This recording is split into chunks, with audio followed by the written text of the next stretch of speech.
Kalau orang sudah mandi hadas besar, sebagian ulama ini mengatakan apa? Cukup sudah, ente hadas besar, tak usah wudhu boleh cukup. Kenapa? Karena kamu ini sudah mandi besar. Dia apa? Wudhu norok. Tapi apa? Sebagian ulama kita apa? Setelah mandi besar itu wudhu lagi untuk meyakinkan hati. Kita masuk ke fasal baru, mujibatul ghusli sittatun. Mujibatul ghusli sittatun. 6 hal yang mewajibkan Anda untuk mandi. Ada 6 hal. Mun orang kening salah satu dari 6 hal ini, maka wajib mandi. Mandi. Mandi di sini artinya apa? Mandi, namanya mandi itu artinya mengalirnya air. Air yang mengalir. Secara arti syariat, mengalirnya air ke seluruh badan dengan niat yang khusus. Niat yang khusus. Mengalir semua badan, jami'il badan, semua badan dengan niat khusus. Nawaitul ghusla ini yang kita bahas, nawaitul ghuslal akbari fardhan lillahi ta'ala, yang kita bahas. Yang mewajibkan orang itu mandi ada 6. Pertama, ilajul hasafati fil faraj, masuknya sang keris, al-hasafatu keris, fil faraj kepada topa. Ya untuk fikih dah sudah artikan saja. Masuknya pangkal kemaluan laki-laki kepada kemaluan perempuan. Kalau sudah masuk,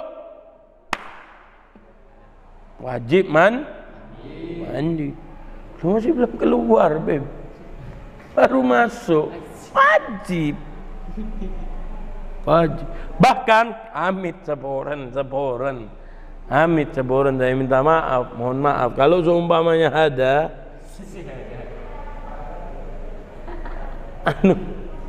mungkin lagi iseng-iseng apa? Kemaluan laki-lakinya digunting. Mungkin.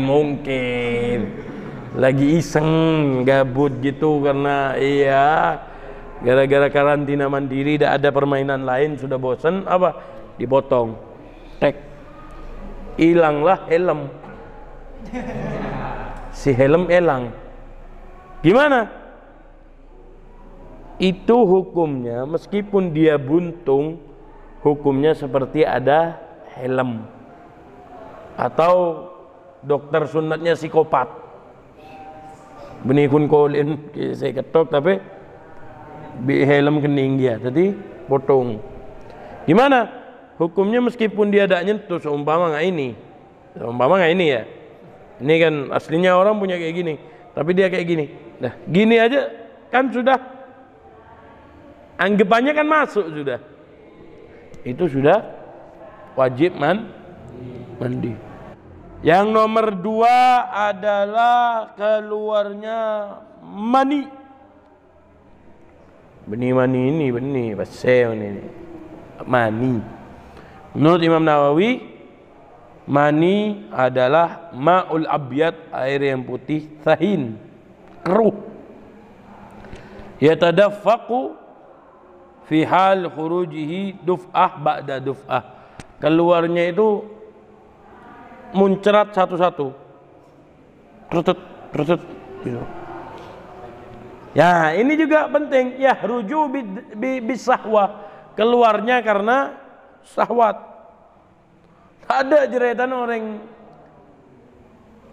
nggak bisa sakit tembok, nggak ada apa-apa, ya lagi gabut aja nggak bisa sakit tembok, muro-muro keluar mani, nggak ada ceritanya, nggak ada. Kalau orang sehat akalnya gimana? Ima lewat mimpi atau lewat paksaan. Dan penting juga apa? Perlu diketahui itu mani atau bukan, karena ada air lain selain mani, ada madi, ada wadi. Nanti kita jelasin. Bukan cuma mani tok. Apa juga tanda-tanda kalau itu mani atau bukan? Keluarnya tuh membuat apa ya?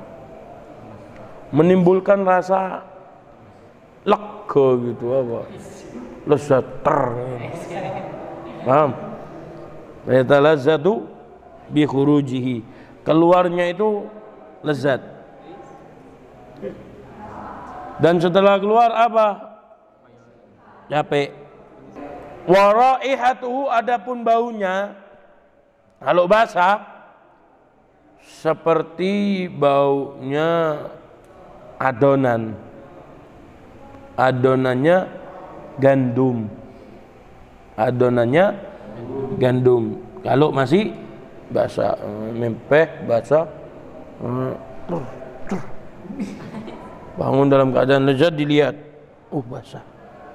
Kamu tahu kalau syahwat itu dicium, adonan gandum. Atau kalau sekarang apa? Bau beklin, ya kayak gitu dah. Atau kalau sudah kering, dia santuy-santuy tidur, mimpi basah, udah gitu bangun kaget mimpi basah, lanjut boleh tedung, tahun lah apa? Lah kering, tahun lah kering, dilihat gimana? Baunya seperti putihnya telur, baunya seperti putihnya telur.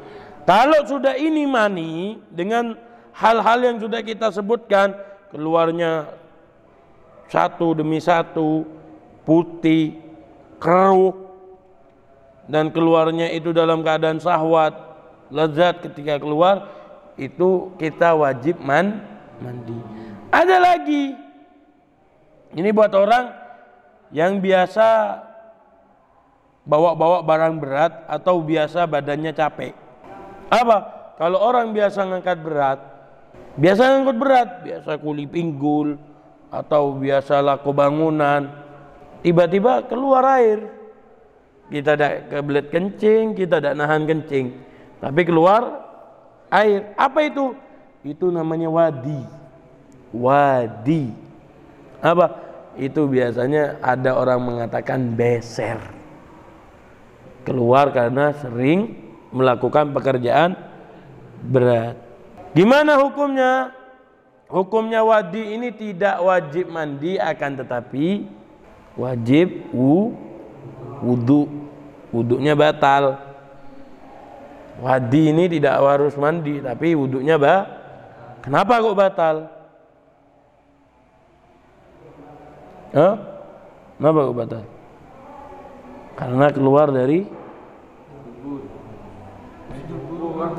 kemaluan. Ada lagi madi namanya. Madi ini apa? Dia keluar putih juga, tapi tidak keruh. Keluarnya ketika kita lagi syahwat. Nah, paham ya? Para pecinta drakor ini wajib diperhatikan ini. Wajib diperhatikan ketika Anda nonton drakor season sekian, dan seketika itu sampean melihat, wow, ada little angel, maka apa? Hati-hati. Terus sampean merasa ada yang keluar karena sampean syahwat, tapi keluarnya tidak muncrat. Keluarnya tidak muncrat. Keluarnya tidak biasa aja, cuma kental. Itu namanya madi. Namanya madi atau naudzubillahi min dzalik. Naudzubillahi min dzalik. Mudah-mudahan bukan ente-ente semua. Saya husnudzon, mudah-mudahan bukan orang yang nonton YouTube saya ini, mudah-mudahan bukan kalian. Orang yang biasa ngelihat Kep Cibu, kalau dia tidak bermain, tidak main tangan, Maksudnya halus saja, lempeng aja lihat gitu.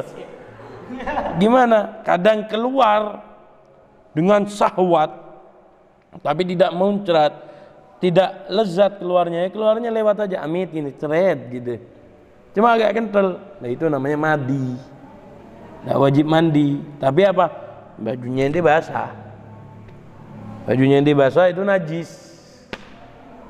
Tidak mewajibkan mandi, tapi wajib wudu, bisa membatalkan wudu. Ini pembahasan mani dan madi dan wadi.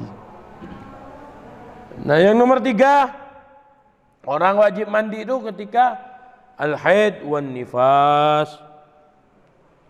Setelah haid dan nifas. Haid sudah kita bahas. Di sebelumnya tentang alamatul bulugh itu, episode sebelumnya sudah kita bahas. Wan nifas adalah darah nifas. Apa darah nifas itu? Nifas adalah darah yang keluar dari rahim perempuan karena akibat melahirkan. Orang kalau habis melahirkan itu bukan haid, tapi itu adalah nifas. Lalu Sayyidah Fatimah Az-Zahra, beliau setelah melahirkan Sayyidina Hasan dan Sayyidina Husain, beliau tidak nifas. Makanya julukan beliau apa? Al-Batul. Apa artinya? Suci. Kenapa? Beliau ini tidak pernah meninggalkan ibadah. Keistimewaan bagi Sayyidah Fatimah apa? Ketika beliau melahirkan Sayyidina Hasan dan Husain, keluar darah, seret, lewat, sudah gitu suci lagi. Beliau adalah afdalun nisa'il alam. Beliau adalah perempuan paling istimewa. Bagaimana tidak istimewa sedangkan beliau adalah anak orang yang paling istimewa di muka bumi ini, Nabi besar Muhammad sallallahu alaihi wasallam. Jadi hidupnya beliau selama habis melahirkan Sayyidina Hasan dan Husain, ada anak lagi Muhsin. Beliau cuma gitu toh, habis ngelahirkan sudah keluar darah bentar, tidak nyampe sehari, udah gitu beliau sholat lagi. Jadi tidak pernah terputus dari sholat. Wal wiladah, dan orang ketika habis melahirkan itu, habis lahir, bukan nifas, apa namanya? Mandi wiladah. Mandi wiladah itu apa? Ketika mengeluarkan, habis lahiran keluar anak, baru dia diwajibkan untuk mandi.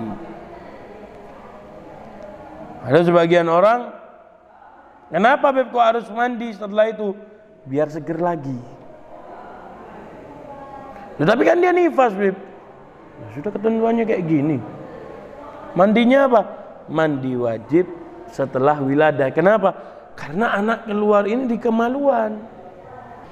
Wal maut, yang terakhir, orang itu wajib mandi ketika sudah mati. Nah, 1, 2, 3, 4, 5 hal yang sebelumnya itu wajib mandi dengan niat sendiri, kecuali mati. Kalau mati ini siapa yang meniatkan? Yang meniatkan adalah orang yang memandikan. Karena apa? Tidak ada mayit yang membaca niat sendiri. Nawaitul ghusla lil raf'il hadasil mayyit. Tak ada. Mun bada tuli buru. Yang meniatkan adalah orang yang mandi. Nawaitul ghusla lil mayyit. Lah, ini ada pembahasan seru.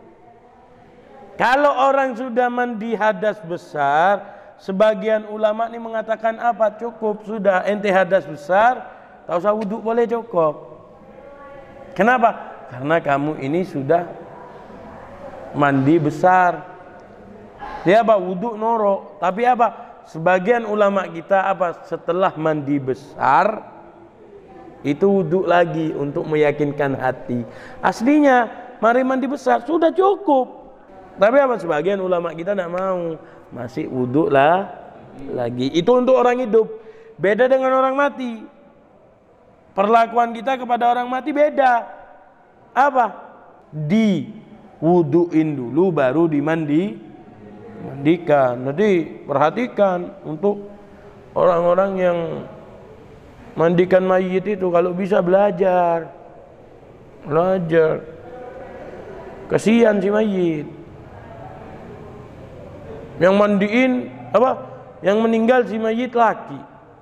Yang mandiin perempuan. Bahkan tetangga bukan mahram. Kalau tetangganya adiknya masih masuk akal. Tapi apa urusannya perempuan dengan laki-laki? Kalau yang meninggal perempuan, yang mandikan perempuan. Kalau yang meninggal laki, yang mandikan laki. Kadang orang ini sekampung, nggak tahu ini siapanya. Ini lek saya. Yang meninggal ini paman Pak D saya, Pak lek saya. Lek dari mana? Sepupunya nenek. Sudah jauh, John. Sepupu masih dari nenek. Jauh. Hati-hati. Sian mayit. Kadang lagi apa kalau orang tidak punya ilmu apa? Orang mandiin mayit ini tidak usah banyak-banyak ngeluarkan air. Kalau orang alhamdulillah, cor. Orang 15 megang gayung semua. Loh, ada di sini tuh. Hati. Gimana? Yang ada si mayit ini kedinginan. Apakah mayit merasakan kedinginan? Ya, mayit merasakan kedinginan. Kasihan. Dan juga orang mandikan mayit ini wajib dipelajari lagi. Awas, hati-hati. Karena ini wujud perpisahan manusia dari bumi. Jadi jangan gampang-gampang. Wallahu a'lam bishawab. Subhanakallahumma wa bihamdika asyhadu an la ilaha illa anta astaghfiruka wa atubu ilaik.